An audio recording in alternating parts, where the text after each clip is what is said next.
Ciao Juventini of the world, welcome back on the channel. My name is Giuseppe, but today I'm not alone. I'm not alone because we have two amazing guests. I was tired of only speaking myself and repeating myself and answering to the same question myself. So today, before Sassuolo, or actually Juventus versus Sassuolo, we have to speak about it together with Carlo Taormina and with Ragnar. We have two amazing guests. I will explain who they are a bit later.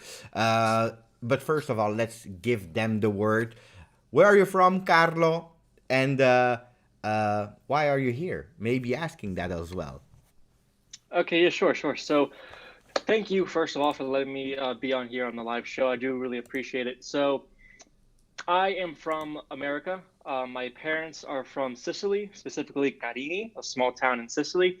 They came to America separately. They met in America actually, and I'm actually in Virginia, about a couple hours away from Washington D.C. And born and raised here with two siblings. I fell in love with Juventus when I was 5 years old, watching a game with my dad and my brother on the couch on a Sunday morning, like most of us. And, you know, along with business and stuff like that, I go on YouTube. I like to follow Juventus channels, or, I mean, there's not really that much Juventus channels. But one day I stumbled across Giuseppe. I started watching a video or two. I got hooked. I became amazed. I loved it. I fell in love with the community. I wanted to subscribe, be a member, and I'm glad I can be here, support Giuseppe and everything Juventini. Thank you, Carlo. Welcome. We will speak a bit more about this, but especially about Juve because that's so important. But we are not alone, Carlo. We also have Ragnar. Welcome, Ragnar. Hey, hi, how you doing? I'm doing good. I'm doing good, and I think the chat as well because we have already Thomas who's there. We have Friday. We have Home of Juve. We have Jacob, Marco, Ryan. We have a lot of people who are already there. They're already pumped up. But how are you, Ragnar? Yeah, good. Hey to everyone in the chat. Yeah, my name is Ragnar. I'm originally from Norway. Lived pretty much all of my life in England, near London in England. Yeah, sort of. Well, I got into Italian football and especially Juventus when I was a young boy. We used to have back when there was only like 4 or 5 channels or on the TV. We had Football Italia on Channel 4 Yeah. in England, and yeah, just back in the days of Trezeguet and Nedved and Zidane and Del Piero, all the legends and that, and just uh, really got into it then and was amazed, and pretty much followed it more than like the Premier League that we have over here. Although the Premier League's a massive thing, it's not for everyone, and like Italian football just has my heart at the end of the day. Is it because of the Lombardo dance on Football Italia? The, Yeah, yeah, that's when you yeah, fall in love with the yeah, Lombardo dance. yeah, yeah. I would go Lazio. I remember because I was not able to watch the Football Italia because it was in UK. I'm living in Yeah. Belgium, but I saw Mm, that clip of Lombardo dancing. It was quite funny. We have yeah. Hossar who is also there. He's saying so pumped up, might as well miss work tomorrow and watch this whole live. No, don't do that, Hossar. You have to go to work. I don't want the responsibility of you not going to work because then it's a snowball effect. You miss work one day, then and then it's a disaster. No, don't do that, Hosar. So, guys, what is it on the agenda?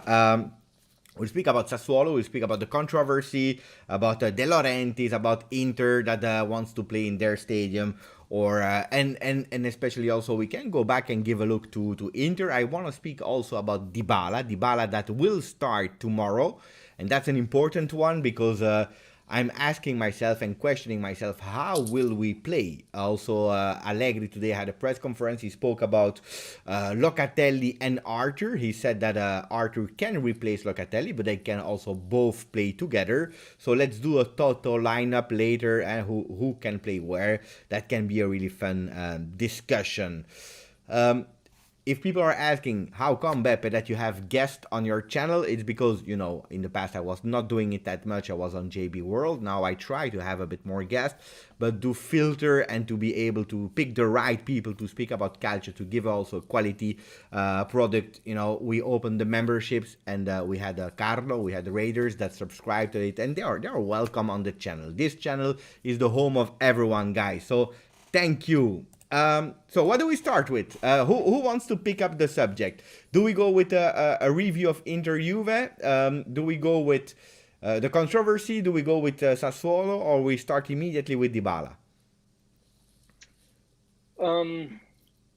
Let's probably go in order. Let's go in order from Inter and move on to Sassuolo. Great. Okay. So Inter Juve, there was a panic mode, and some people that really were pissed off with the lineups that Allegri put on the starting 11, because they said he was totally wrong. Why was Chiesa not playing? And then we saw a second half that was better, yes, but probably without the penalty, I don't know if we would have found the goal. Dybala, Chiesa changed the game. These are the general comments of the 1-1. First question, Carlo, I will start with you. Are you happy with the 1-1? Are you also the one that said Allegri totally messed up the lineup? Or do you have a total different idea about the game? As far as the draw, as far as the 1 point, I am happy to get a point, move up on the table, get closer and close the gap with Milan and Napoli. I'm glad we could do that. However, I wanted the win. It was looking kind of weird and maybe unorganized and just kind of sloppy in the first half. But I kind of felt a little bit more confident, even in the first half, maybe towards, you know, some of the chances we made. Then entering the second half, seeing a little bit more of the attacking style of football, and especially seeing with Inzaghi what he was kind of, in a sense, going into a defensive mode, trying to hold on to that 1-0 lead. That gave us more possession of the ball, allowed a little bit more creativity. So at the end of the day, I wanted to win like all of us, but I'm glad we got the point, at least the point. We can move up on the table and focus on Sassuolo. But yeah, that's kind of where I'm at. I try to stay optimistic about it. As far as the lineup goes, I wasn't pessimistic about it. I said, okay, this is what we're working with. Let's see what we can do with this group, this 11 right now, and see how the game evolves. And I'm glad we got that type of result. Yeah, Ragnar, when you want to join the discussion, just join. Don't wait me to a point. It's an open discussion like we are at the bar. Okay. So let's go. Yeah, I mean, I think touching on that as well, I mean, at the start of the game, obviously, I was thinking of the win, but I think you've also got to take into consideration I mean, we played Champions League in midweek. I mean, a lot of and particularly in Russia as well. You know, it's a long way to go, and you know, it's kind of, I think there was a lot of tiredness in and around the whole squad, to be fair. You know, I was speaking with Enrico Zambruno, who is actually the voice of Juve when we are playing away, and he told me they arrived on Thursday afternoon from Russia. So Wow. Yeah, while Inter played at home one day before on Tuesday. It's not an excuse, absolutely not. It's just putting into context, but it's true that when you are in Russia and you come on Thursday evening or afternoon, it's a big difference, of course. Yeah, I think it affects the lineup from the off. And, you know, like you say, players like Chiesa and that have been playing every last minute for God knows how long now. And, I mean, Dybala hasn't had... When was the last time he played 90 minutes, you know? It's just a case of getting everybody ready and sort of getting the lineup straight. And I mean, I was happy with the draw in the end. Obviously, with the way the way the second half went, we were far more attacking. And like you say, Inter kind of went into that shell a little bit. But you know, I just think it is what it is. I mean, as far as the penalty goes, I thought it was a pretty much nailed on penalty when I saw the slow mo of it. In real time, I didn't think it was at all. But you know, I mean, I've heard a lot of this and that. People think it's soft and all that. You know, it's 1-1 at the end of the day. And I think Allegri played a bit of a masterclass in the second half. And I think he got to Inzaghi as well. So I think that's why he was partly a bit mad towards the end of the He game. got the red card too. Yeah. I mean, he was one of the 4 over the weekend, but Yeah. you can see with some of the faces he was pulling, it was a bit like, oh. Yeah, no. You had Inzaghi, Spalletti, Mourinho, and who was the fourth? Gasparini, I think. Gasperini, yeah. true. I have 2 comments that are quite nice, and I wanted to read. The other comments are also nice, of course. But Thomas is saying Allegri was working first on the defense to fix it. Now that we don't leak goals anymore, he's working on scoring. Expect some goals tomorrow. That's the first one. And then Hossar, who's saying, what does everyone think about McKennie this season? Is he slowly improving, yes or no? I think he's adjusting to the Khedira role a bit. Who wants to speak about the defense? In Allegri working in different compartments, and who wants to go for the McKennie situation? I'll let you choose, Ragnar. I spoke first. I'll let you speak. I mean, yeah, I'll go with the Allegri in the defending if you want. I mean, he's always been that kind of coach anyway, isn't he? Like he sets up quite defensively, like in most of his games anyway. As far as the scoring goes, I mean, it's kind of a bit, particularly with Dybala being out recently, it's kind of been a bit sparse anyway. And Morata isn't kind of firing. Well, when was the last time he was kind of firing on all cylinders? I think if we can get him back scoring and get his confidence up, then I think we can start putting those chances away. But I mean, where's Dybala going to play tomorrow? I mean, we're talking of a 4-3-3 or 4-2-3-1. I mean, if it's a 4-3-3, you're going Dybala, you're going Chiesa on the left, and you're having Morata up top. So, I mean, I think Dybala will draw a lot more defenders and maybe give Morata that chance to get open and hopefully put a couple away. But before we continue, I have an important question because that's to understand who's your favorite player in the team right now this season. Or give me two. Right now. Not right now. This season or this season. Actual player. Actual players. Yeah. Right now, based on performance, I would have to go with probably Locatelli. And I'll explain my answers in a bit. Locatelli and Chiesa. The reason why I choose them, not to be biased, but to me, they show what you say all the time, Pepe, is that Juventinità, that desire to sacrifice yourself for the team, that grinta, to actually go forward, get the ball when we don't have possession, and go forward when we do have possession.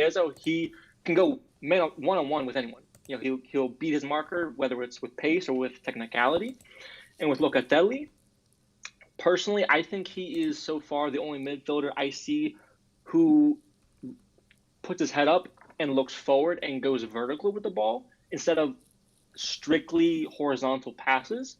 He has put a lot of dangerous balls in the box, and I think it's really promising, especially with a young talent like him and with his first season with Juve. So far, both of these players, I think, is very promising to see, and I can't wait to see what we do eventually with everyone healthy, our strongest 11 on the pitch. I can think that we can see a lot of great things coming from these two players specifically. And who are both of yours, Ragnar? I mean, just going by recent form, and I think how he's pulled it out of the bag. My first one's got to be De Sciglio. I mean, for what he's done in the recent games, is everyone thought he was gone, and he's just come back and he's proven what he can do and how he can be effective from the back line. And I mean, just those 2 crosses he put in the last 2 games have just been a bit, or the last few games have just been something else. And I mean, I want to say Dybala, but he's been out for ages because he's one of my favourites. But I mean, I think Kulu's been played quite well recently as well. And I mean, I think it was good for him to get that goal in the Champions League. I think if he can get his confidence up a bit more and he can sort of find his place, if he can find a place in the team. But I want to say Burner as well. Bernardeschi is. I mean, he's another one that people thought was going to be straight out the door, and he's been performing. I think Allegri's had that kind of positive spin on both of those guys, and just kind of told them that. I think it's got to be how he's told them that they are going to still be part of the team, and just all about getting that confidence back throughout the whole team, especially after the major distraction of Ronaldo went out the door. But I agree that Allegri, what he had to work was on recuperating the players that were a bit lost mentally because they didn't have the trust, because they came from some bad seasons. I'm not surprised about De Sciglio personally, because De Sciglio, he went to Lyon. He played the whole season. It's not a phenomenon. I don't expect to be the new Cafu, of course, but I'm not surprised that De Sciglio can do some beautiful performances. I'm happy for the guy as well, because I always said, if you look with De Sciglio in the 25, I'm happy with that. Now, Bernardeschi started to play really well. He did a big mistake in the last game, because his way of being hesitant of going out or not, he leave us with 10. We were unlucky also. But hopefully we can recuperate a player for this season. Question, really fast. Bernardeschi, De Sciglio, they are ending their contract at the end of the year. Ragnar, you extend them? And let me know also in the chat. Yes or no? Yeah, I extend both. Both? And you, Yeah, Carlo?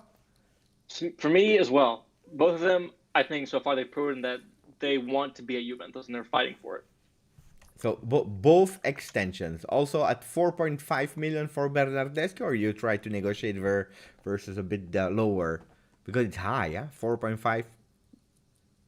I mean, yeah, I think you could get him down. I mean, because I think like Carlo was saying, I think he wants to play for the club, and he knows under Allegri, who's got confidence in him, that he's going to get in the team. So I think it's going to be a no-brainer there. Roberto Gallo is asking if Caio Giorgi will play tomorrow. We have already 4 players that will play tomorrow, and that's a fact because Allegri said it, except of last-minute changes. It will be Dybala, Chiesa for sure, Perin in the goal, and De Ligt. These are 4 men on 11. But at the question about Caio Giorgi, because there was a small misunderstanding online with some people that were translating in one way, the other were translating in the other way. So I watched also the press conference, and it was actually Romeo Agresti who asked the question about Caio Giorgi. And Allegri said one thing. He said, no, tomorrow he will not start the game. So no start, but he's really believing in him. The way he's playing, the technique, also the way that he's dedicated to the cause.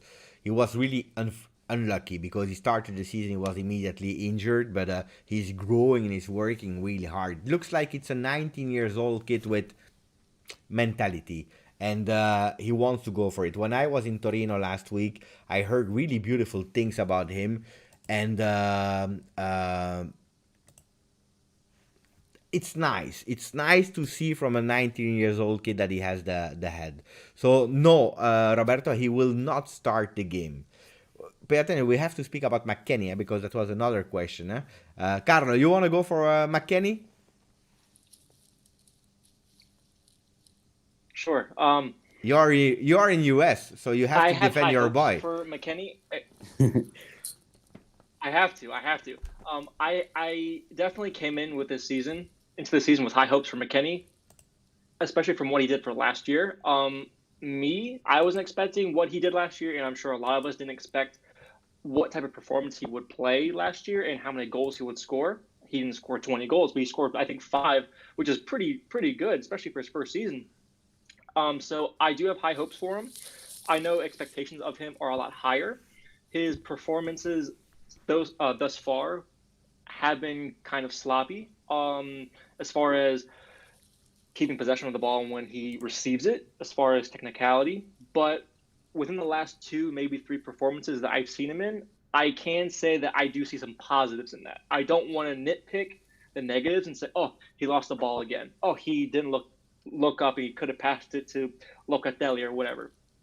I do see positives, meaning I see him penetrating the defensive line he is making runs, darting runs to the box. So when Locatelli crosses Bonucci sends the ball forward, you see him going in the box and trying to score the goal.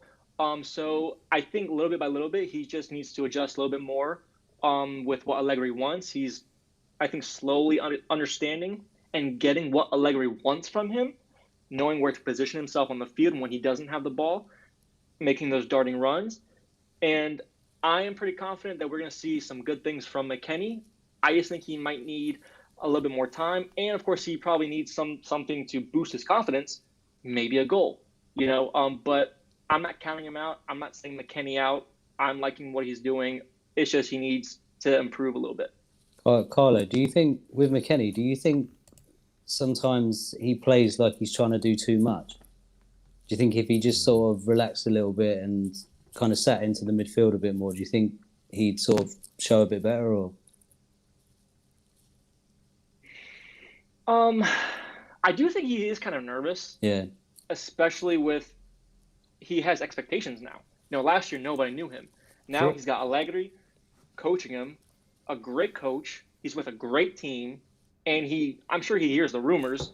Not saying that we're going to sell him. Maybe we will, maybe we won't. But he's hearing, Tchouaméni might come.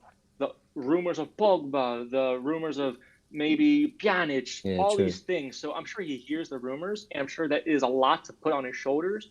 So I think he is a little nervous, but I think if he just calms down, takes a deep breath, just plays football and stops thinking, I think we can see some better things from him. Some things that we did see last year in scoring multiple goals. Well, what I have about McKennie is that I hope that he will do well, because I always hope for all the players we have. But what I'm scared about is that the tactical gap will be too big.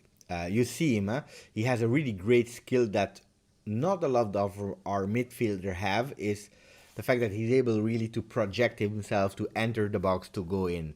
And that's something really interesting. But for me, a lot of parts of the game is running like, these kind of chicken without heads, running from left to right without really knowing what's happening. Carlo left, he will join again.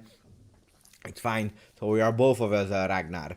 That's sometimes what I'm a bit worried about, and I'm scared that it will be, how can I say, the gap is too big. That's what I'm scared of. Yeah. Yeah, okay, I can see that. But then of course, hopefully he can do it, because Allegri is insisting on him. He let him play versus Inter. He played versus Torino. So, he's also what Ragnar was saying earlier. Allegri is doing miracles with the material he has, with the tools he has at his disposal.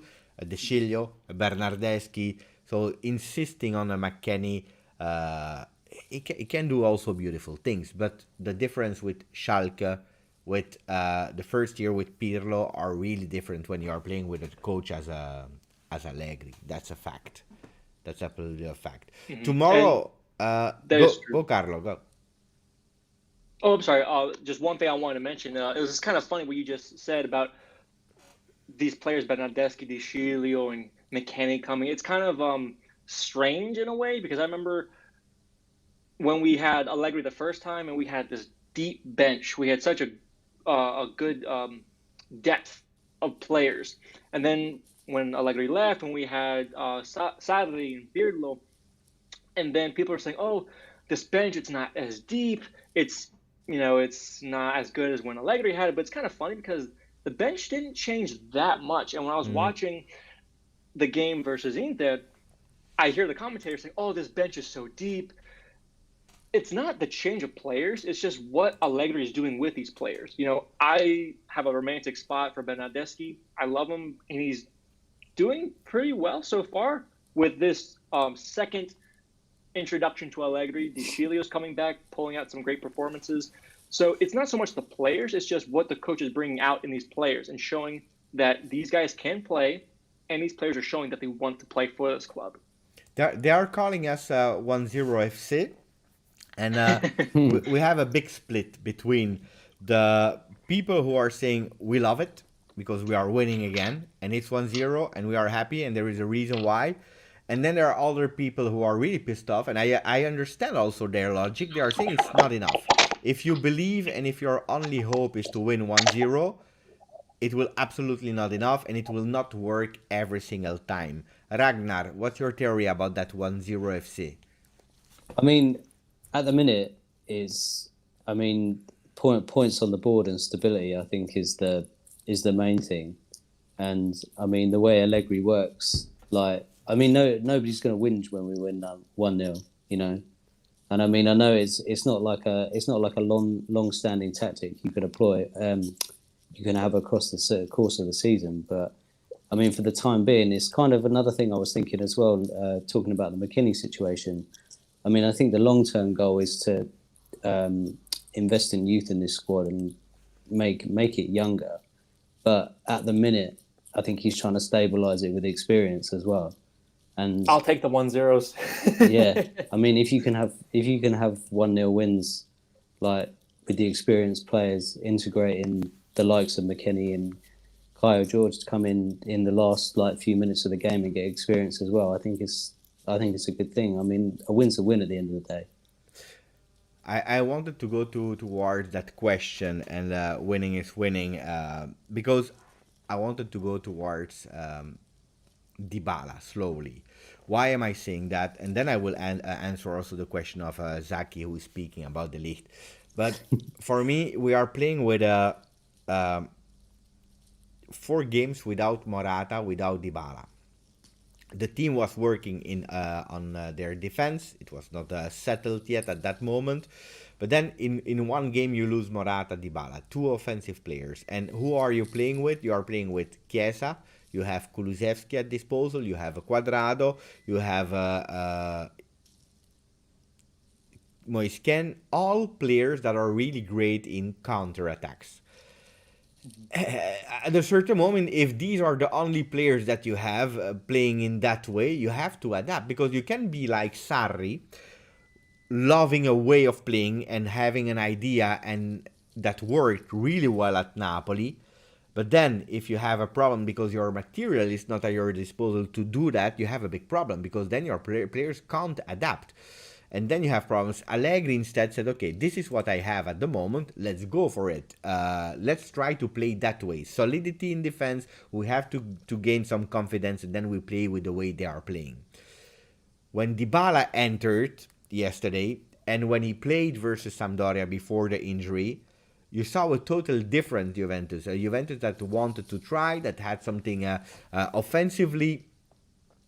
And I think that 1-0, it's not because Allegri in the locker room, he says to the guys, 1-0, we block, we don't play, or we play the 0-0. If we score, we are happy with the 1-0. I don't believe that any coach in the world is saying that. Today in press conference towards the end, he said, tomorrow we'll even try to have more than 1 goal difference winning. Winning is the most important thing, and then we will also try. I think it was a necessity about these kind of 1-0, 1-0, 1-0. And again, like Carlo, like Ragnar, I'm happy with 1-0. But I don't believe that it's a plan to do 1-0. And tomorrow I'm expecting a lot of goals tomorrow.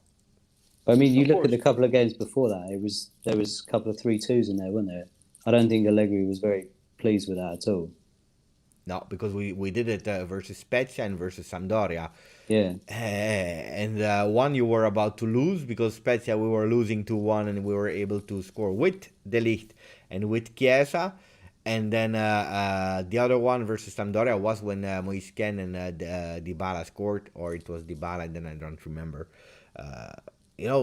It's also borderline, this kind of 3-2. It is. And I think, like what I've seen on the broadcast, seeing CBS, seeing other like you, Beppe, for example, saying I'd rather take the 1-0 victory, being solid in defense, than being a complete flop and conceding 2-3 goals. But we managed to get 1 more goal ahead of them and still take the 3 points. I agree that I don't think Allegri is saying, "Oh, I just want to win 1-0 and park the bus the entire 75 last minutes of the game. There are pockets that I personally see in the game. I could be wrong. I don't know what's in Allegri's head. I'm not in Continas. I don't know the game plan. But as far as a spectator goes, this is where I can see the master tactician that we all say that Allegri is, and rightfully so, is that he picks moments to defend, and then he picks moments that we should attack.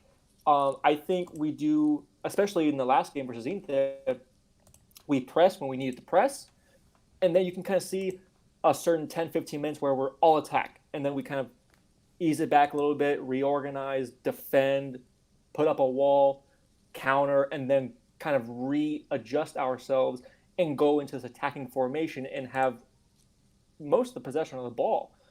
So I think Allegri picks his moments where he wants to defend and where he wants to attack, and that I think is very admirable to see in a coach. I just want to answer Adi Green and then going back to the comment of Zaki. Adi wants to speak about Rovella. I have my own opinion about that, but I'm more interested in how we will play tomorrow and who will play tomorrow in our midfield and the rest of the season, instead of speaking about next year with Rovella. Then Rovella is doing beautiful things with Genoa. Yes, I agree. And why is he doing beautiful things? Because Juventus didn't take him home. Because otherwise he would not have played with Juventus this season, right or wrong. He would not have played because he's still, I believe, 19. He's super young. He's now going towards his second real season at Serie A, gaining experience, and then next year he can come, yes or no. But pay attention, because playing at Genoa, that is, if I'm not wrong, 18th or 19th, is one thing, and he's doing great. Playing at Juve, where all 55 million people on social media are criticizing you because your shoulder is going out of your body and they are wishing you that you need 6 months to recover, is something else.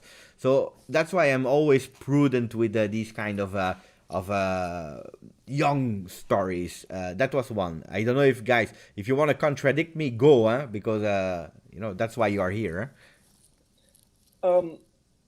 I think we shouldn't take him next year. I mean, if he puts on a Ballon d'Or performance this season, that's another thing. But to go with kind of Allegri's philosophy is balance. The team shouldn't be 11, 19-year-olds on the pitch. It should be some experienced players and some young talents who can be creative and can make a decision, make a decisive factor in the pitch. Like Chiesa, as soon as he comes on the pitch, especially versus Inter,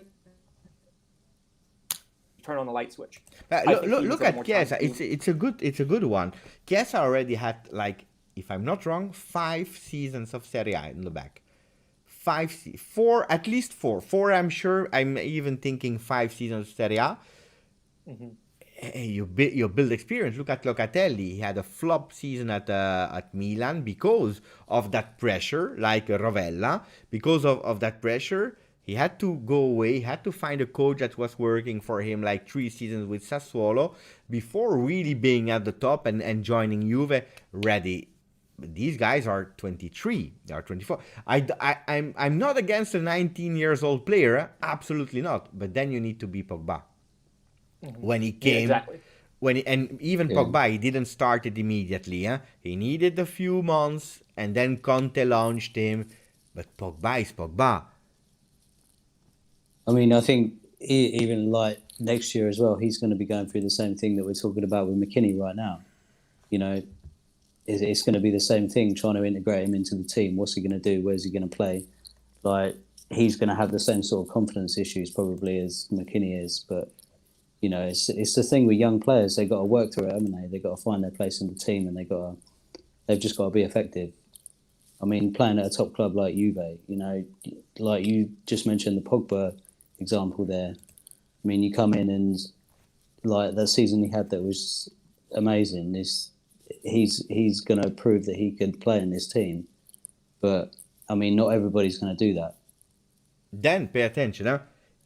I would maybe love to see a Rovella, maybe next year in the 25 team, okay? But it's sometimes sad if it's not a starter, to take him away from chance to play, to develop himself like a player and put him on the bench. That's sometimes it's really sad to see that.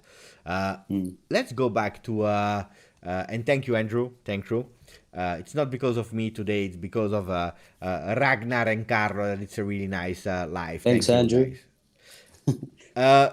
But I wanted to go to that comment, the comment of Roberto, saying we need more creative attacking players, Beppe, as simple as that. Without Dybala, we struggle to score, without counter-attack. So now it's the moment of Paolo Dybala. Tomorrow he starts. That's a certainty. How do you see it, guys?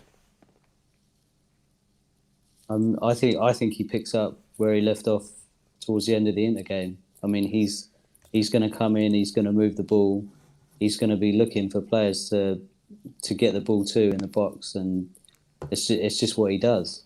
I mean, he's that guy, and he's like he said himself this season, stepping up to being a leader.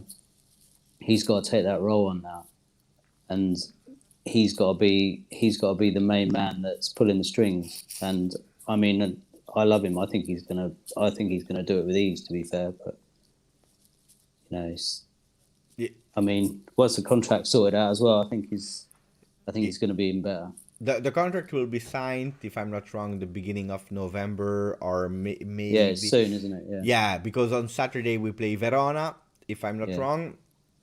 And after that, it will be any moment where the announcement will be made. That's something that will go out of his mind. I'm really happy about that as well. Carlo, same opinion. Dybala, game changer, and also the one that we need.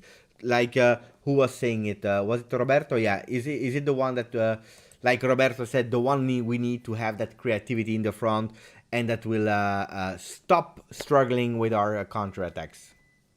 I do. I agree with Ragnar, and I think Dybala is definitely a player who can help make a difference. He supplies that creativity.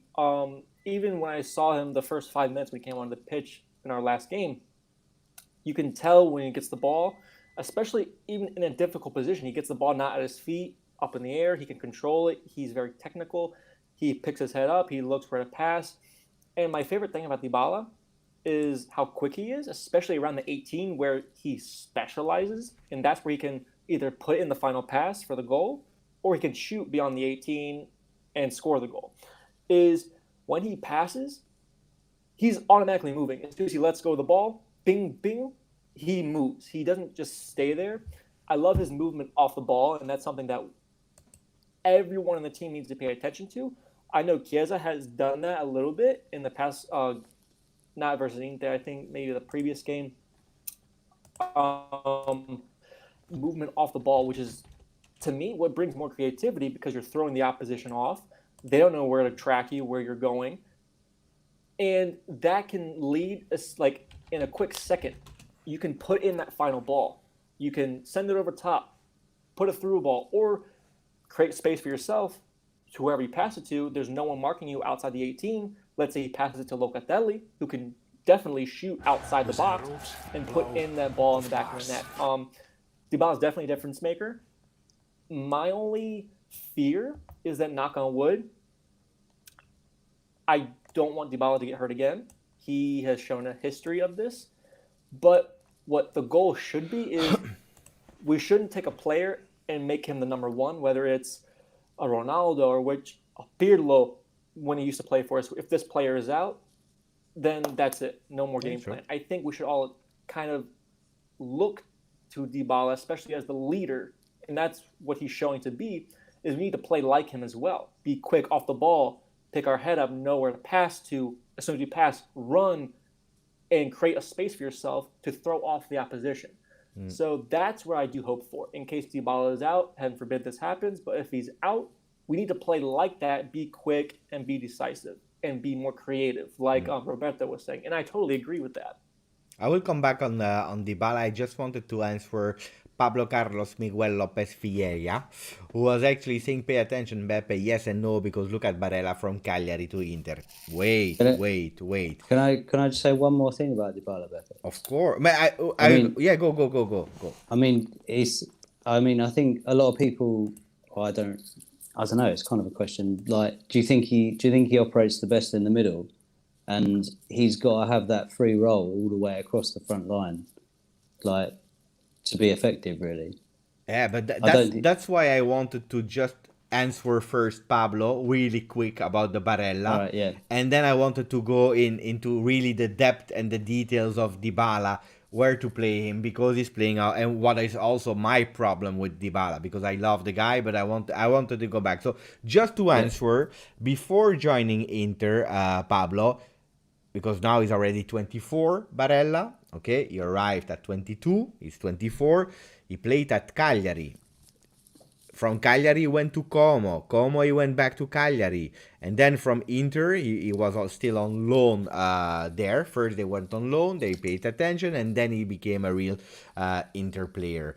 So, there is also some... It's not just from one year to another that Barella went, but Barella is Barella. What a player! So I believe in Rovella. I believe in Fagioli, but don't be too fast with players that never had that experience. And for me, because I saw a question, who is better, Fagioli or Rovella? For me, Rovella has a bit more experience already because Fagioli is now starting in the second division, where Rovella has already 2 Serie A at his back in terms of experience. And now we go back to our Paolo Dybala. My problem, of course, the physical condition of Dybala is something that after Lyon makes me a bit scared because how long will he last or not? I saw him this summer. And I said that this summer I made a video about it. He will be the man of Juventus. Before knowing about Ronaldo or not, I really believed in it. I saw how he was training in Miami. He was specifically working on his stop and go, being impulsive, and this kind of thing that he missed last year after his injury. But he had an injury in preseason. Now he has another one, and it's never an injury of a day. No, it's immediately 1 month. Whatever happened, it's at least 1 month, and that makes me scared. And the second thing that makes me scared is also the fact that when you have Dybala on the pitch, you know that you will need someone that will enter the box. Because Dybala, it's proven, 0 goals with the headers, for example. You look at all the heat maps that you want to, Dybala is never in the box. Never. And that's why I'm happy with Dybala on the field, but then Allegri need really someone to put there to be able to complete what Dybala is missing, because Dybala is going wherever he wants. He did it with Inter, and again, the heat was there. He was the most dangerous. He touched immediately a lot of balls, I believe more than some midfielders that were there for the rest of from the complete game, and it's great. But I need someone dangerous also in the box. And that's not Dybala. Look at the cross of Chiesa at a certain moment. There is nobody.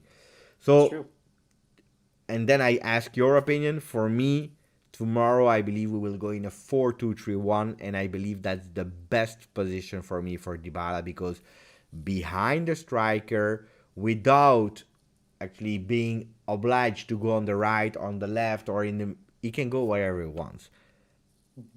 And that would help Dybala a lot, and that's where we see the best of him. My opinion. Then, Raiders, I interrupted you because you wanted to really talk about it. So, I give you the word again.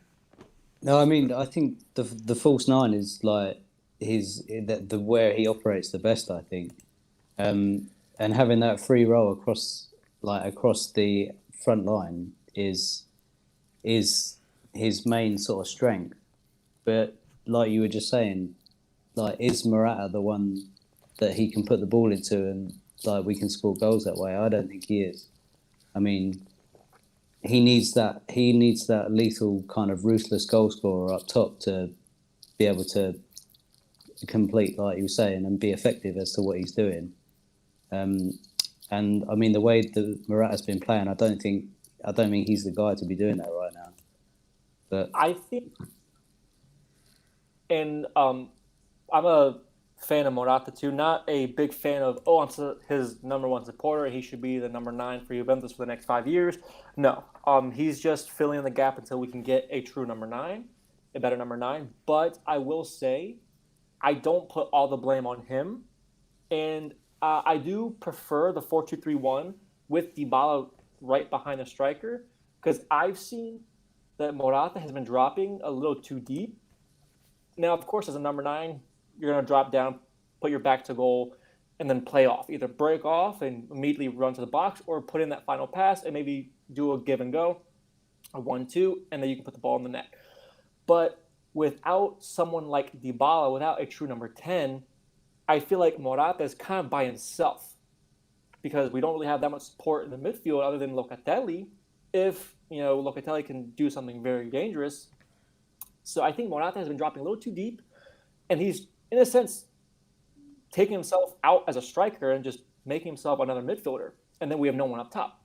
So I feel like if he can kind of stay up top, not drop. I mean, he's not dropping down in midfield, don't get me wrong, but he is dropping a little bit, and he's staying in that area, not penetrating the top too much. So I feel like if Dybala takes that part of the field, Morata does not have to drop too deep, and he can stay up. Even when we don't have the ball, he can still stay up a little bit more, and then receive the ball from Dybala.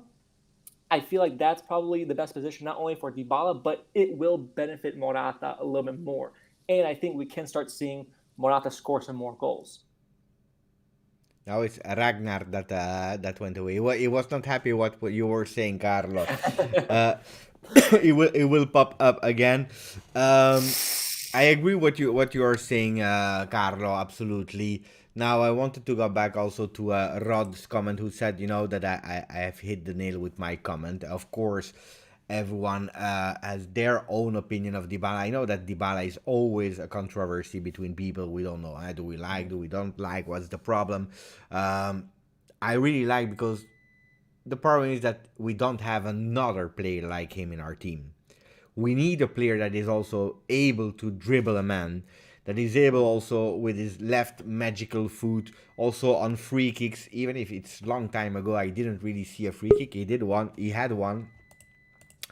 And he had a free kick, and it was really close to be a goal, or at least, in the second attempt.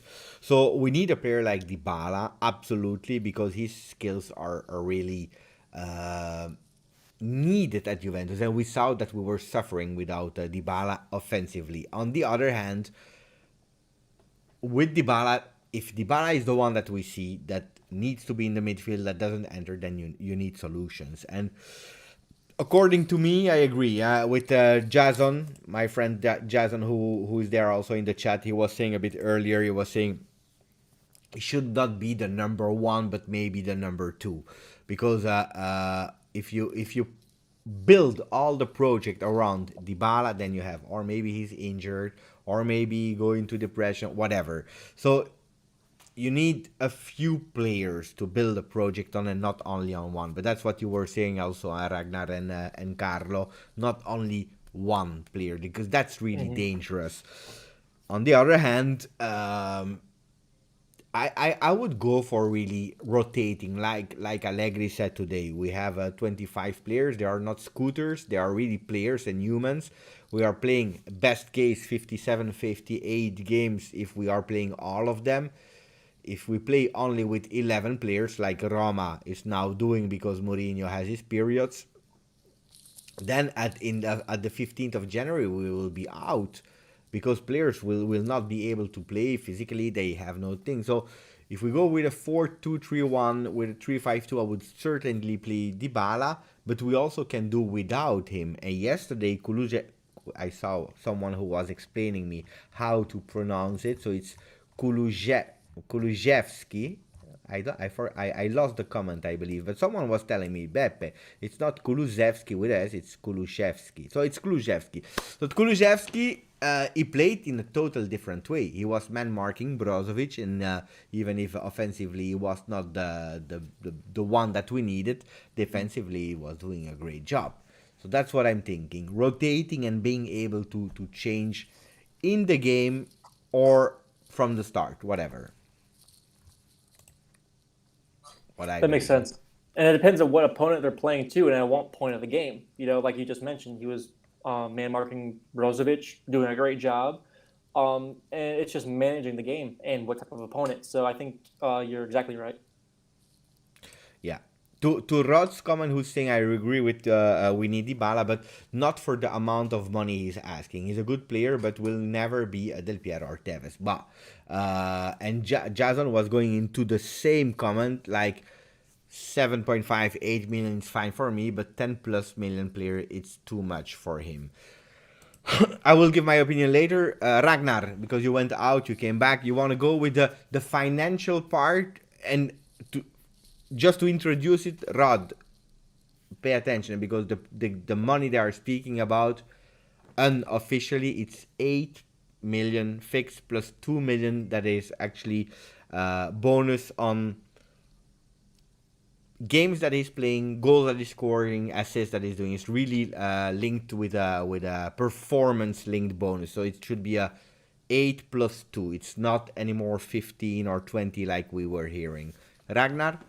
Yeah, I mean, I'm glad you just said about the bonus thing there because I was just going to say how it's got to be based in the negotiations have got to be based on how many games he's playing. And like you say, when he's out injured, he's not just out for a few days, he's out for a considerable amount of time. So, I mean, I think that has to be worked into the deal as well. And I mean, some players don't really get that. Some players refuse that kind of thing. But I don't think he's going to be one to kind of mess around with that. I think he's, with the amount of time he's out injured, you just kind of have to take that one on the chin. And I mean, he's still going to be getting paid top money, and sort of incentive-based bonuses are the way to go with him, I think. It's the details are 8 plus 2, and these 2 million bonus can become permanent after 2 years if he consecutively reach them year 1, year 2. So that's the rumors. And guys, I'm not in the.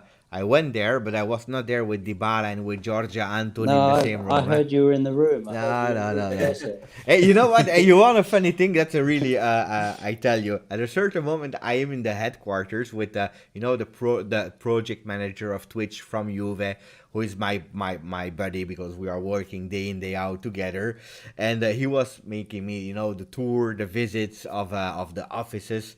And so you know the entry with the two marble balls, the white and the black at the headquarters. So I'm there, and then we go up. We stop at the first floor, and he says, "This is actually the floor of top management." He said on the left side you have Agnelli. I really wanted to go, so I was already stuck. He said, no, you don't go there. He said, no, stop. And then he said, there you have Cherubini, you have Arrivabene, Nedved is there. And he said, that other room there? I said, yes. He said, that's the room where they sign the contracts, the special room. So I said, wow, but I couldn't enter that room. So some things I could, some things I could not. But so when you were saying, Beppe, I was thinking you were in that room. I saw the room, but I couldn't enter. You were in your office next door. Eventually, you will sign a contract for Juventus. Maybe Dybala was already signing. It can be. No, it was funny, guy. It was really funny, and I was especially the first day where I met a lot of colleagues of Juve. The behind the scenes people. Was really inspiring and nice to see, and everything I was watching. It was like every time that you are going to Disney World or Disneyland and you go and you see a new attraction, you go, wow, I love it. Wow, I love it. It was the same. Incredible. Yeah, I bet. But we have to go. So we spoke about Dybala. Something more that we want to say about Dybala, or maybe to the game of tomorrow, because I saw also some people asking why is De Ligt not playing. For me, De Ligt, if you look at stats, is playing a lot. It's true that if you have 3 defenders, maybe tomorrow he's even playing with Rugani. Let's see what will happen tomorrow with Rugani. But at a certain moment, he has to play. Question: Is Allegri exaggerating if he's playing Rugani, Perin, De Sciglio, maybe Arthur together with Locatelli for the first time, changing and the way that we are playing and the players, and is it a bit too much? If he's doing it, I'm not sure if he will do it. If it's set in stone, if that's 100% true, I don't mind it. because I do believe that there needs to be player rotation. And I know Allegri is really good at that. Maybe we could see something out of Rugani like we've been seeing out of Bernardeschi and Di Giglio. Maybe he can become a brick wall. Maybe he can be, Chiellini 2.0, like a Bonucci, and be at that level. That's what I'm hoping for. I can, I can hope to see that. I do feel confident about tomorrow. I think we can get a good result against Sassuolo.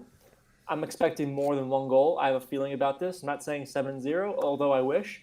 To Dybala, to Chiesa, all that stuff. But I'm not expecting a dramatic thing with Rugani if he starts. Perin, I don't mind at all. I'm looking forward. If Arthur does start, I'm looking forward to that because I believe he can be a really dangerous regista. I think he can play very dangerously, put in dangerous balls, whether it be over the top, even if it's a clever through ball. I think he has that vision and the technicality with when he's under pressure, he can keep the ball at his feet, turn around, go forward, and play the ball somewhere. So I feel pretty confident.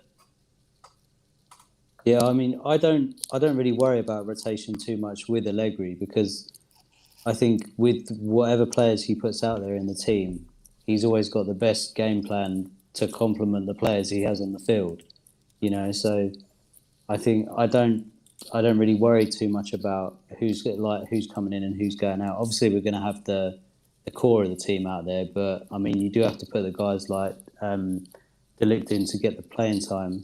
And like he was saying, or I heard somewhere that he wasn't confident of playing De Ligt on the right at the back three. And I mean, is he going to actually get the time to be able to do that, or is that just like a training thing? Or I think he actively has to be tried out in that role in a game situation, so we can actually see like if he can do that or not. But Thomas is asking me, did you see Pessotto? If I met him, I was thinking there was a news about Pessotto that I missed because I didn't see any news. No, I didn't see Pessotto, Thomas. No, guys, tomorrow. No, you hear me, yeah? But I hear you. Yeah, I'm here.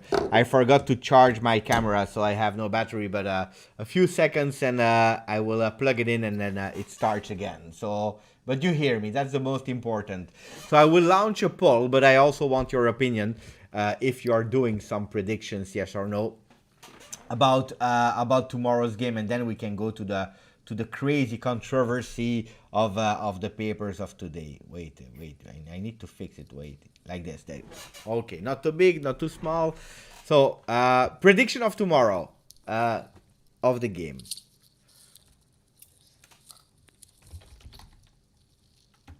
I'm gonna go a comfortable 2-0, I think. A win 2-0? Yeah, comfortable 2-0 win. I agree. I think he gets the system right. I think he gets Dybala ticking, and yeah, I think we're just going to be in control of the game. Exactly right. I couldn't have said it better. I think we are going to take control of the game. I think 2-0. I want to see a third, but what I think is going to happen is we're going to win 2-0, but it's going to be 4 expected goals. There's going to be a set piece. Chiellini has the ball, hits the crossbar, something like that, where it's really, really close, or someone misses by an inch. I'm expecting a dominant game from Juventus. Maybe a goal from Locatelli from his former club. Maybe, I don't know. But I'm looking for a really solid game from Juventus tomorrow. There is a Aman who is actually playing with the emojis, and he's saying in emoji language, he's saying Allegri with a horse, because Cortomuso is saying the 1-0 FC and Dybala will score. So for Aman, if I understand, if I can read emoji, it will be 1-0 of Dybala. Guys, I tell you, tomorrow will be the best game of the season of Juventus so far. Tomorrow I go for a big win of Juve. I don't know if it will be 4-1 like Mihailo is saying, or if it will be a 4-0. Tomorrow, Go down the middle then. Go I- 3. No. 4 goals, we score them. 4 goals. Yeah? Yeah. All right. Yeah. Today, I'm super confident about tomorrow. Electronero is saying if Boga is playing, we will suffer a bit. I have a good news for Electronero. It looks like Boga will not play tomorrow. Yeah, I think Boga's out, yeah. Yeah. So the Boga is out, and I don't like when other players are out because I want to play the best with the best. But apparently the other teams, they like when our players are out. So this season I'm a bit happy when the other teams are not complete anymore, because we lost already a lot of points in the beginning of the season. 2-1 for Hanin, 3-2 for Electroner. No. Tomorrow we don't concede 2 goals, guys. 2-0 for Ricardo. Ciao Ricardo from Australia. He just woke up. 3-1 Chiesa, 2 goals. 3 Max. Tomorrow it's 4 goals of Juve. 3-1 Chiesa, 2 goals. I already read it. They are missing some players. Yes. Dionisi is doing a really beautiful work at Sassuolo. Yes.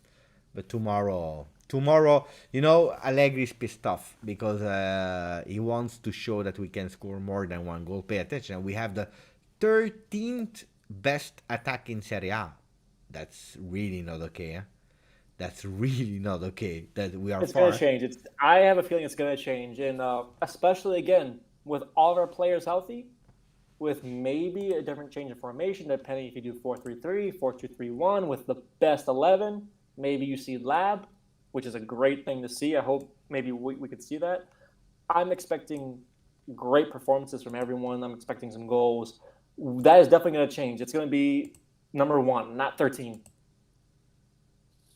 3-0, 3-1. Okay, let's speak about the controversy. Okay, I put you into the context, and then I let you go, and then I will also give my opinion about it even if I already did a bit this morning in the video. So the context is really simple. We have two stories. The first one is that Supercoppa, it's the winner of Serie A versus the winner of Coppa Italia. It's every year. And the normal rule is that we play in the stadium of the winner of the Serie A. That's the general rule. Except that if you go back in time, in 2010-12, Juventus played in Pekin. You say Pekin in English? Peking. In China. Yeah, Peking. Pekin. Then in 2013, we played in Roma. 2013 in Doha, then in Shanghai, Doha, Roma, Jeddah, Riyadh, and Reggio Emilia. Even when we played in Roma, it was one time versus Lazio in their stadium. So you have all the years where Juventus was the winner of Serie A, and they played in all the stadium except in the Juventus stadium. Why? Because you have partnerships with abroad countries, and that makes sense that you are selling the rights, but we never played. Even if when it was in Italy, then they decided to go to other stadiums. Now, apparently, it's a rumor, guys. It's not confirmed, but the rumors this morning, quite insisting, are we are playing in the San Siro, Giuseppe Meazza, in the stadium of Inter. So we are going back to the old rule. We are playing at home of Inter. Of the winner of Serie A. And that's one problem. The other problem is that normally we should have played in abroad, but then they are thinking maybe we will play in Italy, and instead of playing it on the 22nd of December, we will maybe play it. Thank you, Zaki. We will maybe play it on the 5th of January, while we know that we are playing versus Napoli on the 6th of January. It's all linked, guys, because on this in January, the players of Napoli, 3 African players, will go for the African Nation Cup. They will miss. And that's a big problem, because Napoli, they are trying since a few weeks to really put the game versus Juve, to postpone it so that they can play with all their players. This is all the story. Today we heard we are playing in Italy, we are playing in Milan, and then we'll probably play on the 5th of December so that we postpone the Napoli game. That's the context of it. Who wants to go? I don't like the postponing thing with the whole Napoli thing. I think that's a bit of a joke, to be honest with you. But I mean, it doesn't bother me playing Napoli with all their players like that are going to be playing in the African Cup of Nations and all that. It doesn't bother me playing them with them or without them. You know, like I mean, like you say, Beppe, you always want to play the teams with their best players and beat their best players. But I don't see why they don't just play it in Rome. To be honest, just play it in Rome. I mean, it's neutral, isn't it? If we're never going to get to play at our ground. And I mean, the San Siro, it seems like a little bit of advantage to them. So I don't see the problem with just playing it in Rome, to be fair. But I definitely don't like the postponing thing. I think that's a bit of a joke. That's a big joke. For me, it's a really big joke. Then pay attention. The last rumors are saying that apparently Cameroon is for the second year in a row not able to organize it, the African Nation League, because they are the host. In 19 it was postponed. Now apparently it will be or postponed or they will completely change country. So maybe Napoli will have their players that they will not even travel because there will maybe not be any African Nation League at all. So let's see. Then I'm sure we are playing on the 6th of January. Yeah, if they have their players, then we will not postpone. But for me, it's a big joke. Carlo, first before I start with my long monologues, what's your take on it? I thought about this a little bit. Despite if these things are true, that there's some dirty play, trying to postpone just so we ain't there and all that stuff. I try to look at things as a positive. Yeah, if we have to postpone, if we have to play at the Meazza, I look at it kind of like how Italy versus England, of how the English media there was saying, oh, it's coming home. We already have it. You see so many people getting the tattoos of England winning the Euros.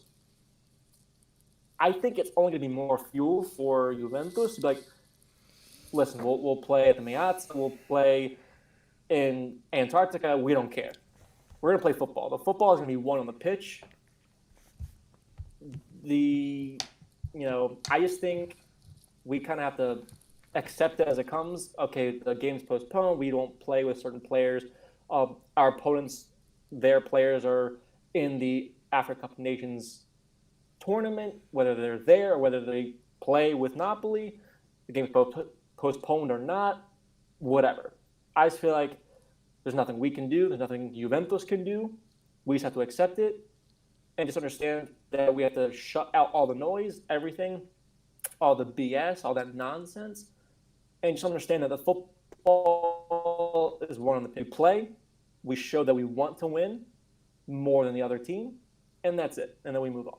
And we win. But is it not, because I understand the frustration of myself, but also from a lot of fans who are saying, yeah, but it's annoying because we are playing versus them without 6 players because they arrived the day before. A lot of English clubs, they didn't even send their players to the international break, the first one, because they knew that they could miss a few games in FIFA. Then FIFA, they canceled the fee that they had to give. I'm just pinning the comment of Zaki because I will answer later on that one. But we lost versus Napoli. Last year, they were missing 2 players because of COVID.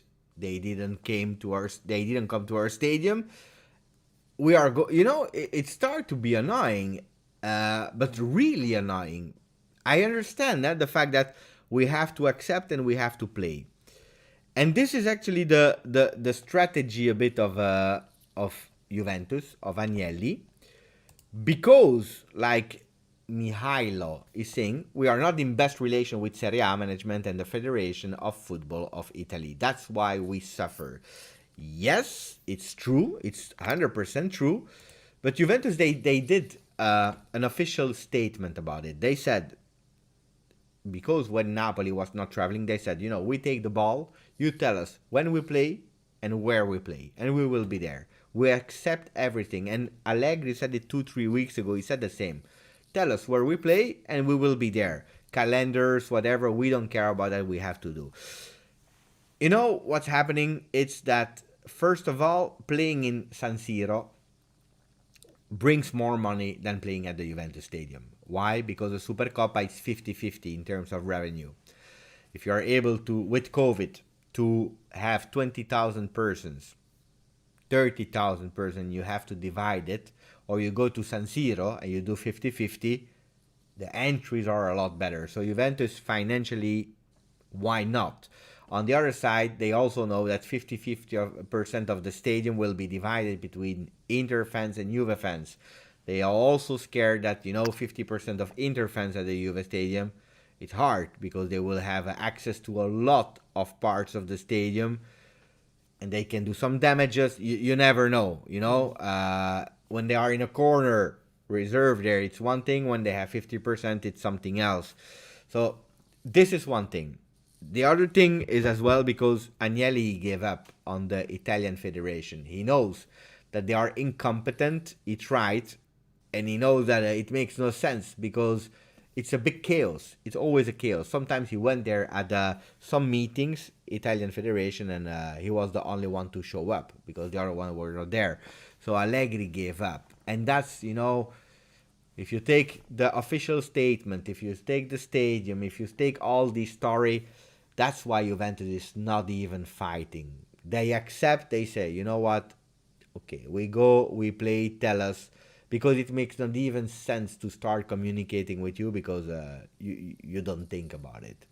But for me, it's not about where we play and will we win, will we not win, will we play with our complete team, yes or no. It just, when you read these kind of things, it's disgusting because we are treated as Juventini, we are the thieves, we are the one that are not playing fair.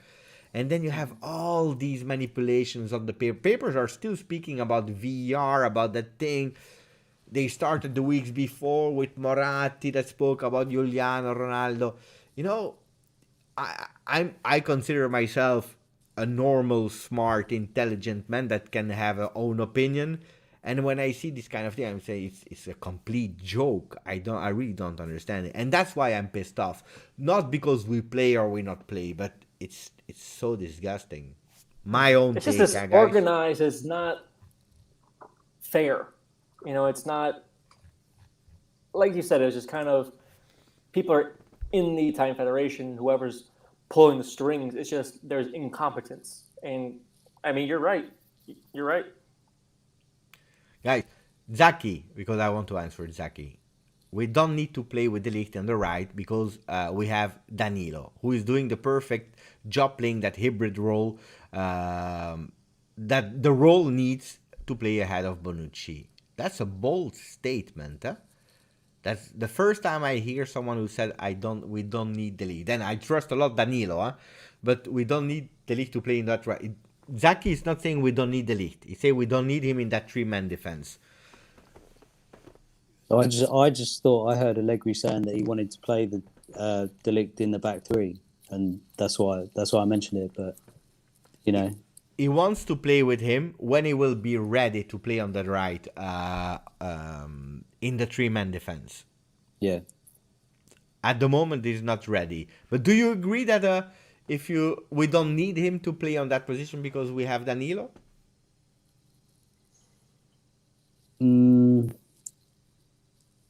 I mean, yeah, Danilo has done okay there when we have played or gone to the back three in certain games, but I don't think that's his. It's not his. He can be far more effective playing wing back. So, it's.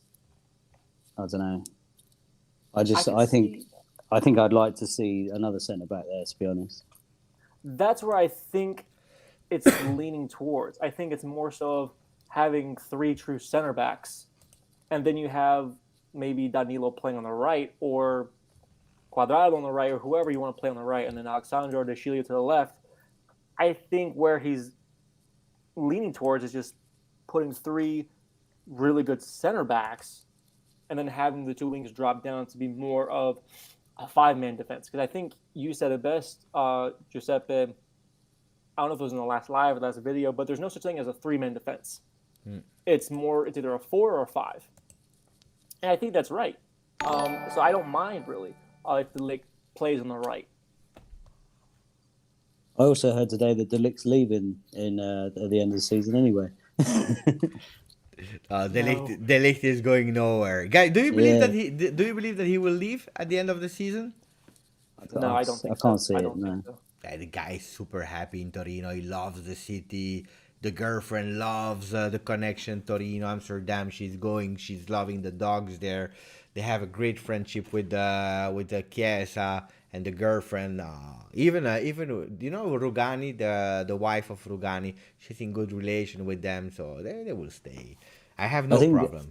I think De Ligt's another example of a young player who comes with a hefty price tag. So you think people just assume that he's got to live up to that straight away. You forget he's still a young age and he's still working on his game. And I mean, he's going to be a beast like within a few years. So he is already a beast. That's one, and he will become even better because that's why he came to Juve to learn. These are his words. I came here to learn about the defense and what a better place than at Juve to learn it. Next to a Bonucci, a Chiellini, and possibly also an Allegri. Then Allegri left. He came back. It's his moment. So I see absolutely no problem. Look at the video. I don't know if you saw that smart video with Allegri doing the run between Chiesa and I De did. Ligt. Yeah, What a beast! It De was Ligt, fun. You know, I was surprised he kept up with him so well. Weren't you? I know that was honestly pretty cool. To add on to that, I think De Ligt he's that player again that I mentioned before. He has that Juventinità. He had the choice to go to Barcelona before he left Ajax. He could have gone there. He could have gone to maybe Man U, but he chose Juventus. He chose like where defenders thrive, where that word defense originated. That's where old school Italian football. You couldn't beat the defense. I think he praised Maldini when he as like his idol or one of his inspirations or something like that. Excuse me.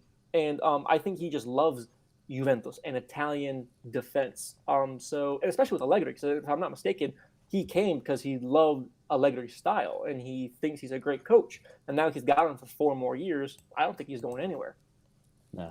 guys, I just wanted to say 2 things. The first one is that suddenly my chat, and I speak a few languages, but became a chat with languages that I don't speak. So I don't know. I'm not sure if it's Serbian or Croatian. Brate should be, that's brother. So Mihailo, brother. Nemate veze to veze satim. I have no idea what it means. I think it's Croatian or Serbian. And then all the chat started to speak in the language. Guys, go for it. I love when you are speaking between you. Just know one thing, I have no idea what you are saying. So, but continue speaking the language. Just tell me which language. I think it's Croatian. Not sure. I see Ceferinu, come das... I have no idea. No idea. Guys, do you speak the language? No?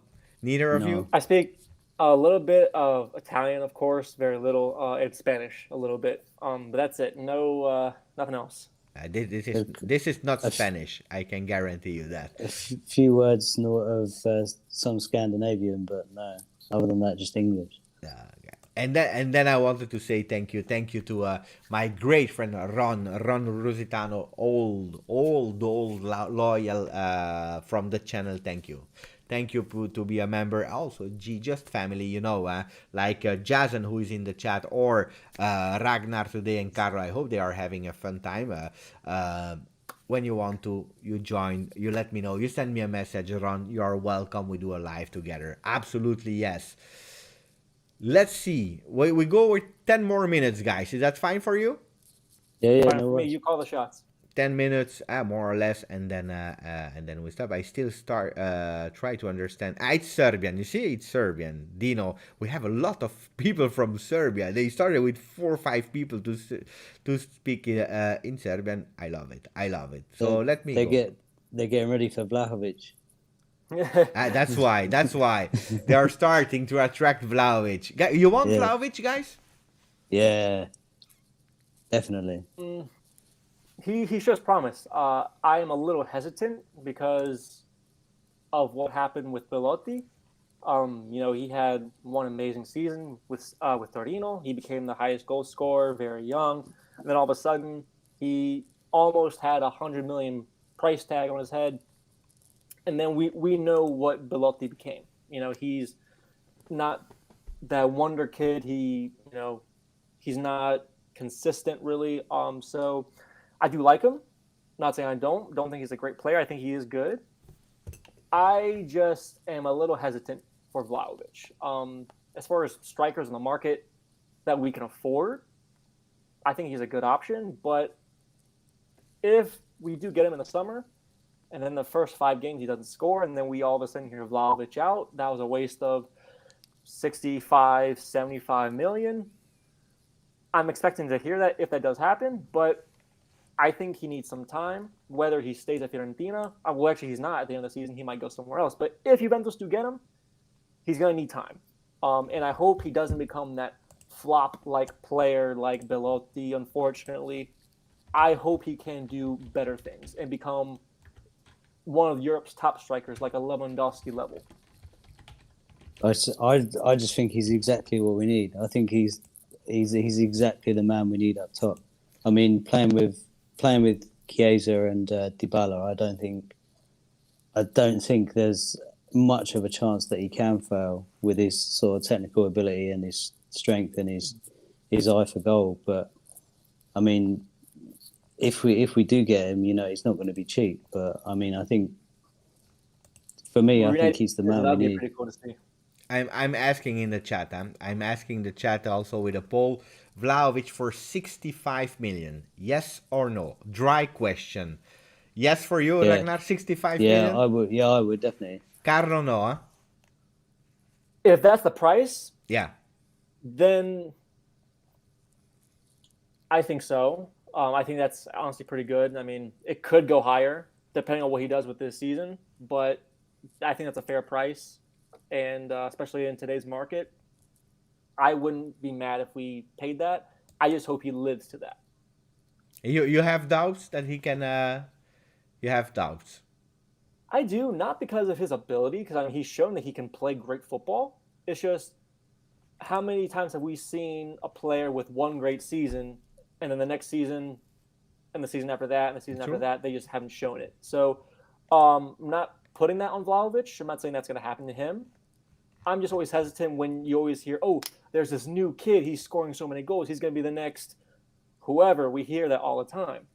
But if that price tag stays at 65 million, I would go for it. If it goes any higher, I would push the brakes a little bit. I love Isaac, by the way. What a player. Mamma mia. You know Isaac, the Swedish player? Yeah. Yes. Alexander He looked really Isak, good in yeah. the Euros. What a player. What a player. Why not? I don't know. The name of Isaac is never around Juve. So I don't know why. But Vlahovic, I would go for it. Why? We need a striker, and he has a really low salary. Strategy change. In the past, we were going for the €0 with salaries like Ramsey, Rabiot, and then you can't sell them anymore. We are changing if we have to pay a bit more. We know that we have, some years to pay back, but at least they have a small salary. If he flops after 1 year, then we are able still to sell him. I don't believe that he will sell, but we have a problem. We have no number 9. Even Morata, that Ragnar was, and you were a bit more loving, Carlo. If people sometimes see or think that he's flopping, it's because he's not a real number 9, like, a goal machine. Yeah, that's true. And he's adapting today. He's adapting, he's playing. Look at how he's playing. He's playing with his back to the goal all the time.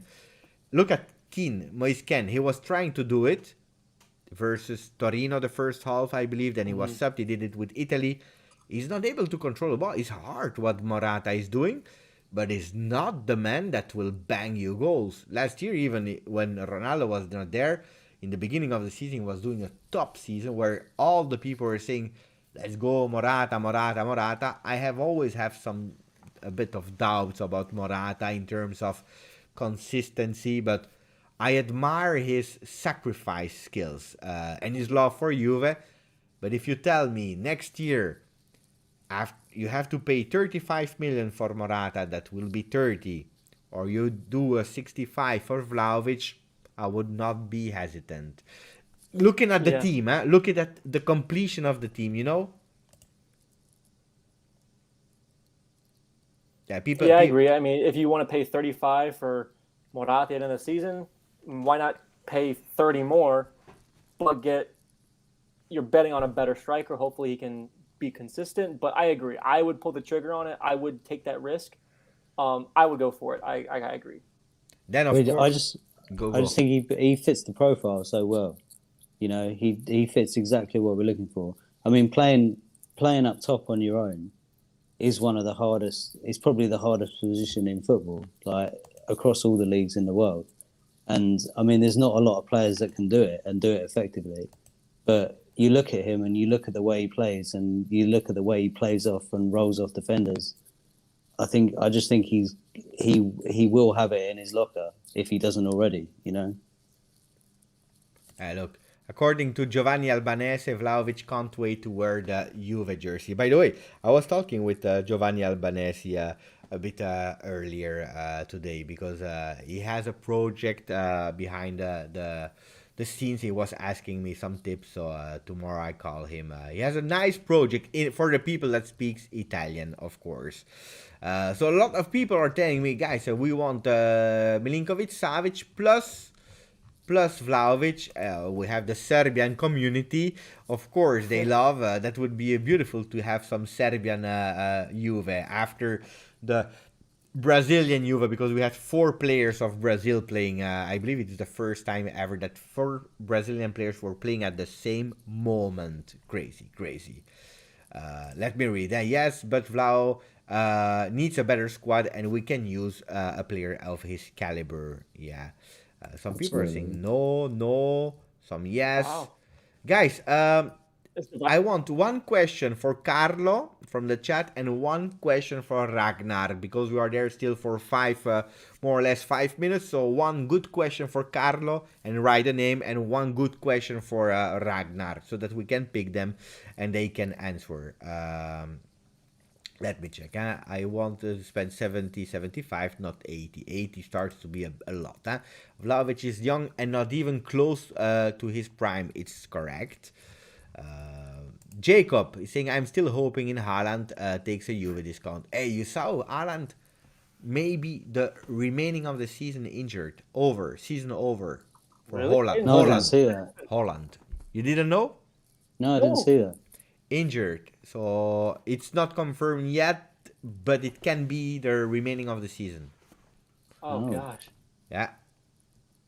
That's I remember Del Piero, when he had that big injury, he never came back at the same level. He was still good, huh? I guess that means he'll be staying at Dortmund then. So, I mean, in the Vlahovic stakes, that's good for us.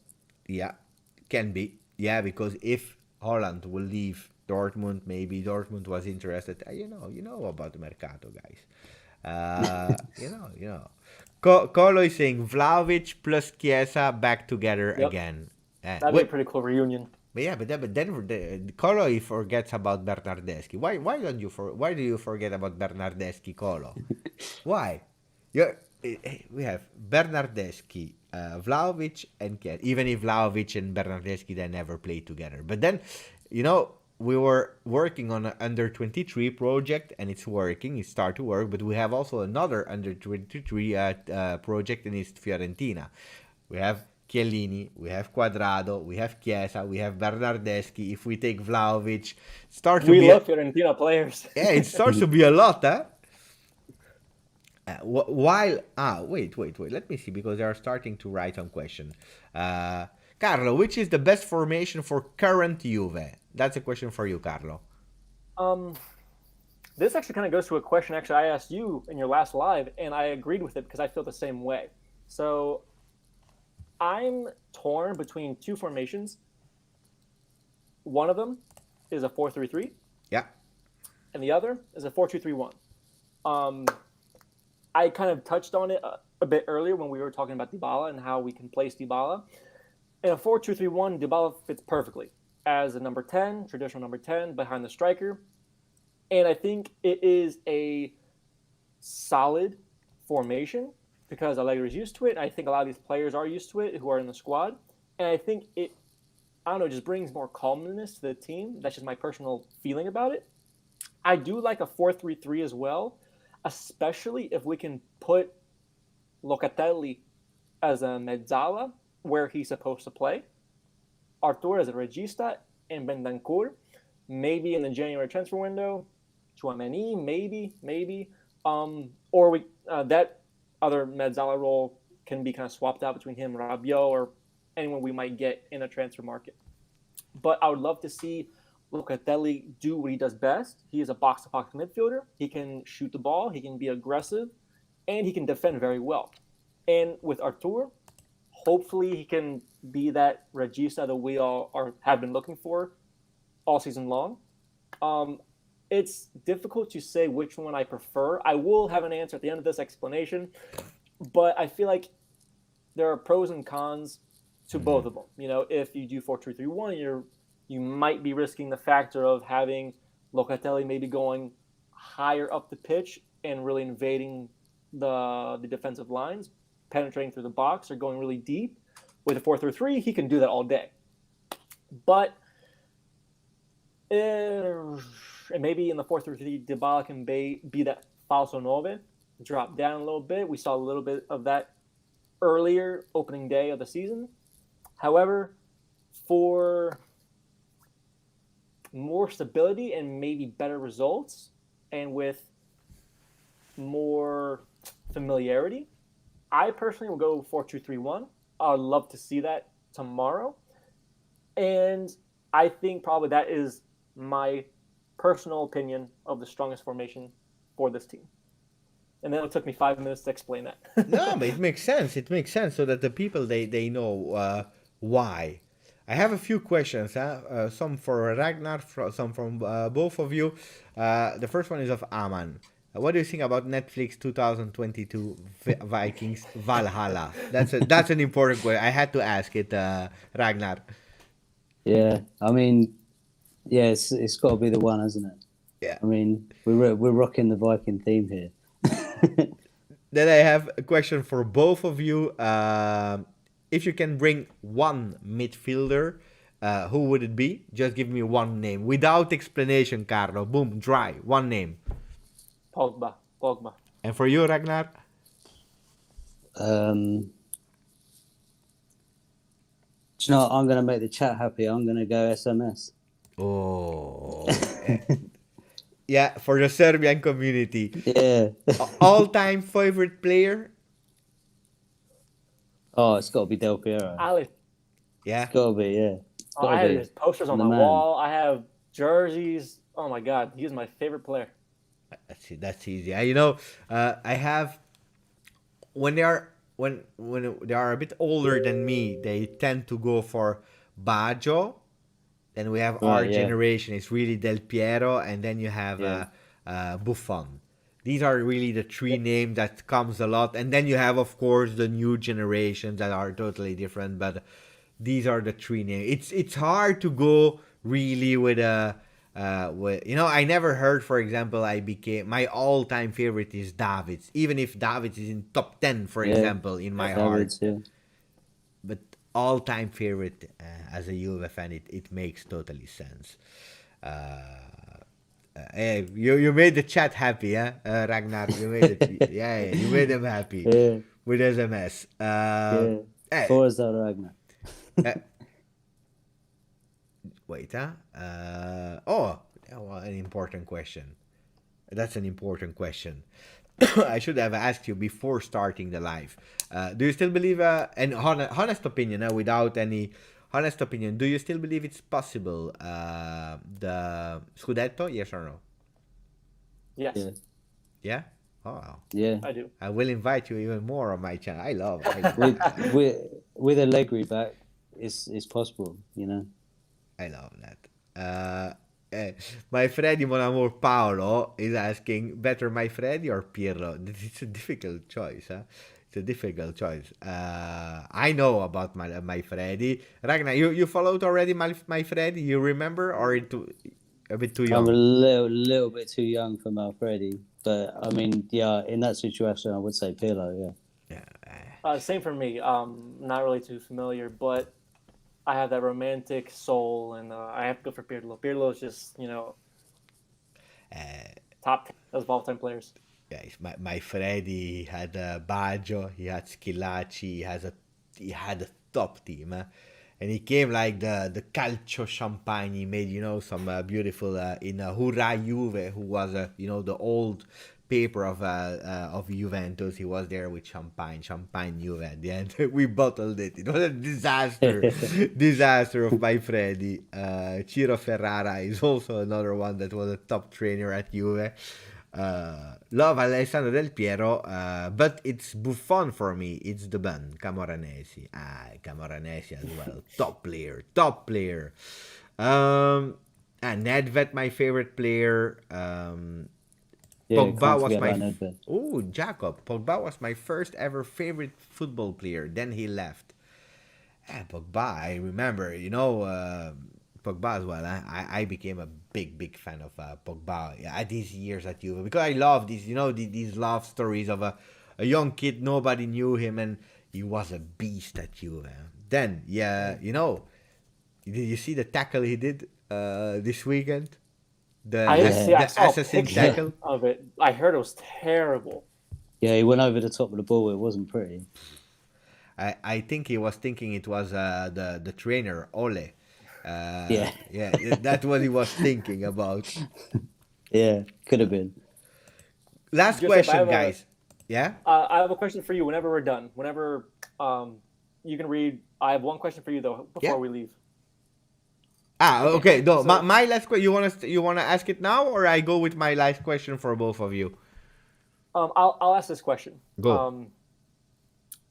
You did answer this, kind of, but I want to elaborate on it a little bit. So I know all of our feelings about Del Piero. We all love Del Piero. Recently, he did pass his coaching exam. You know where I'm going with this. Yeah. But what if, not 5 years from now, maybe not 10, but let's say it's 15 years from now, Del Piero has shown that he can be a great coach. He has gotten experience in Serie A, Serie B, Serie A. He's coached teams like Sassuolo, Sampdoria, Genoa, these teams, but he's shown he's been a good coach. 15 years down the road, Del Piero is good. Would you want him coaching Juventus?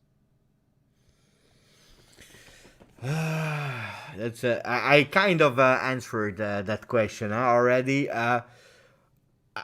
When I see the disrespect that there is towards trainer in general, even when you have no affinity, like a Sarri, for example. But even if you have affinity, like a Pirlo, if I really see the disrespect that there is after one missed game, look at Allegri. It started already because Allegri, we were losing 1-0 at halftime, and because he has chosen Kulusevski over Chiesa, I promise you, I was on the channel of Juve, and it was already Allegri out. Allegri is a disaster. Allegri out. Ba ba ba ba ba ba. So for these kind of reasons, for me, Del Piero is a saint that is there. He's still alive. Luckily, I hope for so long. I'm scared to see him at Juve, and even if he has a proven record of being a great coach and so on, if we were in the 80s and he could have a career like a Ferguson and so on, or even, let's say a Lippi, why not? But we are not in that time anymore. Today, especially in Serie A, after 3 games, people want your death. They are wishing you, injuries or whatever. I prefer put him away. Now, on the other hand, if we never take him, maybe he will go one day to Milan, to Inter, and I don't want that neither. Yeah. I would have preferred, that's really my honest opinion, I would have preferred that he did everything in the world, but not coach.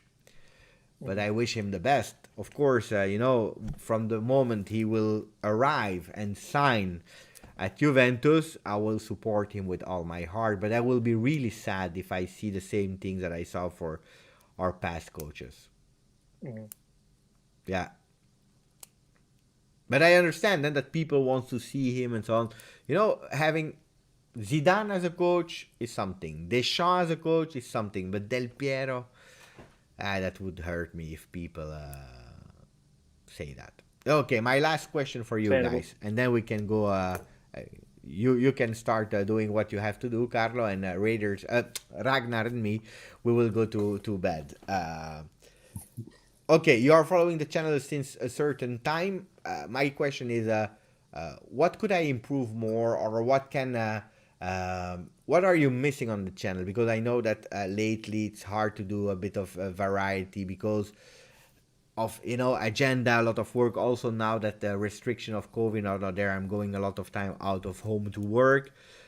Is there something really that you say, guys, Giuseppe, you have to do that because we are missing it? I think we need more footage from the manager's floor, from your office. I think we need to get in on the contract signings. Yeah, in that special room, room. The special room. I have some videos from inside the locker room and so on when I was in Torino. I couldn't even start working on it. I couldn't. So I have a kind of vlog. I'm not an expert in vlog. I don't know how people. It's a habit, but how they do super video when there are tons of people around them. I'm a bit shy. I'm there. I don't know what to do. Here, I'm in my comfort zone. It's fine. But I'm still a bit shy when we are outside. So I'm not an expert in vlogs, but I did something and I need to make a video out of it. So I promise I will do that before the end of when it will absolutely not be relevant anymore. I will do that. As far as my comment, Beppe, I mean, and this doesn't come as bias. This is just pure honesty. I honestly don't know what else you could do. I know you're doing everything you can, and that's enough for me, honestly, as a viewer. I look forward to every single time I check my phone, go on YouTube. Did Beppe post? Is there a live? Is there a video? And you better believe I'm gonna be the first one to click on it. I have no complaints. I don't really have any notes. Maybe if something pops in, I can send you a message. But I think you're doing great. I enjoy the content. I love it. And I'm just looking forward to seeing you, be the announcer at the Alliance Stadium or working for Juventus official full time. Where you do this. I'm looking forward to it, and you have my support all the way. For me. Remember us when you get to the top, Beppe. Give us tickets. Yeah. Give us tickets to Alliance Stadium. Of course.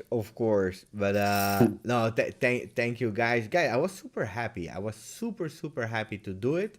Well, I'm missing a lot of things of my channel, but it's impossible. If you have a team, if you are more people on the channel, you can start doing things. But like for example, at the moment, Moel Tactico is working super hard. He's not able anymore to do it at the moment. So I'm waiting for him to come back for the tactical point. Then I have big ideas like a quiz that we already have the questions, but I don't find the time to contact 8 different people to do a quiz. In the beginning, I did some giveaways on the channel, and to be honest, I was not always happy with the results of the giveaways because you do some giveaways and then it's people that you never ever saw in your chat. Mm-hmm. And they are not even really thankful for it. It's like, I won, fine. And, and I have no problem, in doing giveaway. But I had, for example, Softitch. You maybe heard the name in the chat. He said, Beppe, I want to offer a T-shirt to a chat member if we go in Champions League. We reached it. He contacted me. He said, I want to give a real Juve jersey to one of the chat. I said no. I said don't do it because you will spend your money, and people, depends who, will not even be happy. So now I created the membership. We have a big bunch of only Ronaldo fans that are out. And now I really start to see like loyal fans, really Juve fans that are there. And then I'm really happy to do a giveaway for for a shirt, for a t-shirt, for a scarf, whatever. Because then I'm happy, you know? Like you guys, having you on the chat, that was one of my priorities. Having people that really loves you and that we can talk for 1 hour 45 together on the chat. So, grazie guys, really appreciate it. Yeah, Thank you for having me. I do appreciate it. And it's been a real pleasure and honor to do it. And I just thank you. Thanks for having us on, Beppe. I mean, yeah, it was great. I mean, I haven't been on a YouTube chat before or anything like that. So, I mean, it was an honor to be on. And yeah, anytime you want to do it, you know, we're always here. I'm really happy that we can continue to do it. I will not do it, of course, every day with people. I also like, you know, to be alone, to spend time a lot with the chat. But we will do it again because I had a really great time, guys. If you want to follow Ragnar and Carlo, in the description here under, you have the Facebook of Carlo and the Instagram of Ragnar. You go, you click on the link, and you will be on their pages. How many likes do we have? We have 101 like. Okay, because I was watching, we had 97. I would have said at least for Ragnar and Carlo to go a bit more up, but we did it. So, Jason, I want you on the channel. I want Ron. I want a maximum of people. Thank you, Anthony. Thank you, Radovan. Thank you to all the people. Guys, stay with me 1 second after the live. Ragnar and Carlo, I will say goodbye. I will stop here and then I can thank you also personally. Ciao. And as always, Forza. Juve. Juve. Bye, guys.